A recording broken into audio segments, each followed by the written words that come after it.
etildi. Ayniqsa partiyaning viloyatdagi kengashlari faoliyatida sezilarli jonlanish kuzatilgani e'tirof etildi.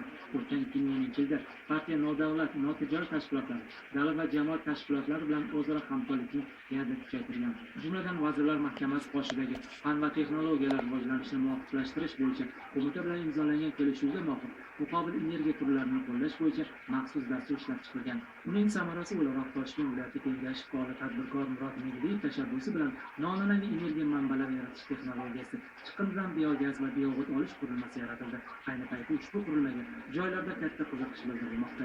Shuningdek, plenumda partiyaning Qonunchilik palatasidagi fraksiyasining 2010-yildagi faoliyat ko'rib chiqilib, 2011-yilga belgilangan asosiy vazifalarga ham to'xtalib o'tildi. Fraksiyada mana o'tgan yili ikkita qonun loyihasi, ya'ni bevosita fraksiya a'zolari tashabbusi bilan Qonunchilik palatasiga kiritilganligi, 11 ta qonun loyihasini shu Qonunchilik palatasi muhokamasiga olib kirganida, demak bizning fraksiyamiz a'zolarining faol ishtiroki va boshqa olib borilgan tadbirlar haqida hisobot berish bilan bir vaqtda mana 2011-yilda aynan shu konsepsiyadan kelib chiqadigan vazifalarimiz to'g'risida ham kelishib olindi. Davlatimiz rahbari tomonidan demak ilgari surgan konsepsiyada jamiyatda huquqiy madaniyatni yuksaltirish milliy dasturining qayta ko'rib chiqish masalasi ilgari surilgan.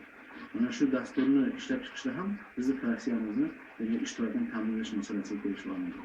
Plenumda qayd etilishicha, qo'lga kiritilayotgan yutuqlar bilan birga partiya faoliyatida ba'zi kamchiliklar ham ko'zga tashlanmoqda. Jumladan, xalq deputatlari, viloyat, tuman va shahar kengashidagi ayrim partiya deputatlik guruhlari hududlarning ijtimoiy-iqtisodiy rivojlanishida faol ishtirok etmayotgani qayd etildi. Yig'ilishda hududiy partiya tashkilotlarining